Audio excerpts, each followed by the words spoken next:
Hi, my name is Kelly Pettit, and I'm going to be talking with you today about non-governmental organizations and how they work in disasters. First off, what is a non-governmental organization, or as they're more commonly referred, an NGO? The term NGO was first used by the United Nations to clearly distinguish these organizations as not-for-profit and as separate from government. NGOs are also humanitarian in nature. It's worth noting that in the US, we more commonly refer to these organizations as nonprofits, while the term NGO is more widely used internationally. They'll also have three things in common. They'll be private, self-governing, not-for-profit, and improving the life of the disadvantaged is at their core for the mission. So how do NGOs operate? Well, they operate on three different levels. You have local level NGOs like the 211 Big Bend, which is an information NGO. National level, such as Feeding America, fighting hunger, and then also the international level, for example, Doctors Without Borders.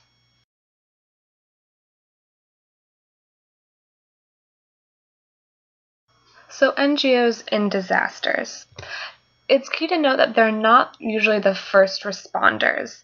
Instead, they coordinate with a government and they'll help offer additional aid in conjunction with that governmental relief. In more developing countries, governments may leave a wider gap, and in that case, an NGO may rise to fill that gap, but typically they're going to specialize in one of 5 areas in their disaster aid, whether it's their core mission or whether it's an NGO that is just stepping up to temporarily help in an emergency.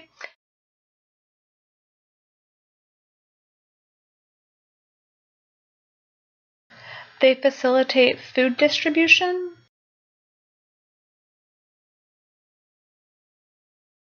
provide shelter for those displaced,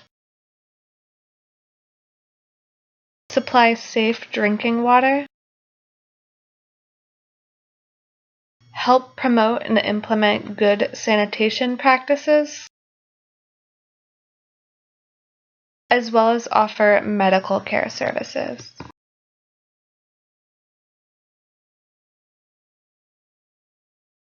Some advantages that an NGO can have over government when providing disaster relief is that government needs to remain law-abiding and they need to stick to strict procedural relief, whereas the NGO is allowed to be much more flexible. One example that I was given that I thought was particularly interesting was the idea that illegal immigrants, when a disaster hits, they really cannot go to government entities, unfortunately, to get any kind of aid. However, if something was to happen and they were to go to a Red Cross shelter, there would be no issue in them receiving aid because the NGO isn't going to need that kind of proof for citizenship.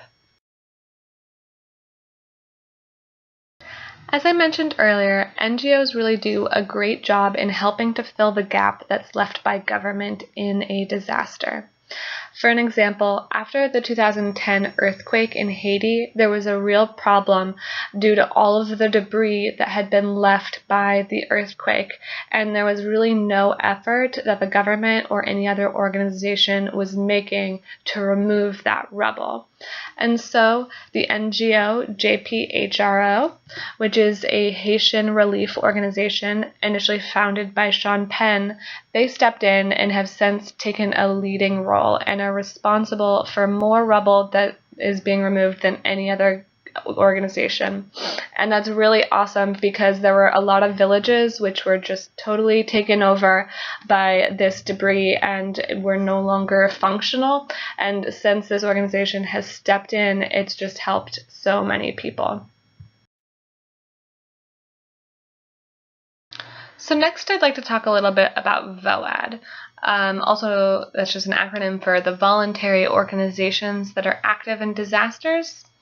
Basically, a group of organizations that are all critical in disaster relief. They've formed a coalition so that way they can facilitate and ensure better communication amongst everyone that's involved, so that way they can coordinate their relief efforts once a disaster arises. This is really helpful to set a precedent for these groups to already know how to work together so that they can coordinate, because once the disaster occurs, of course, everything is going to get a lot more chaotic. So, for example, if you had multiple organizations that were trying to distribute water, safe drinking water, to those that were affected by a hurricane, you wouldn't want several different organizations to go to the same suburb.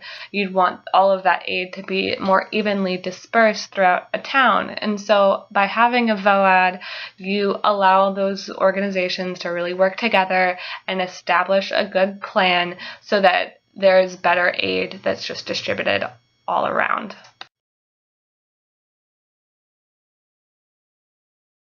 Thank you very much. I hope you guys have a great day.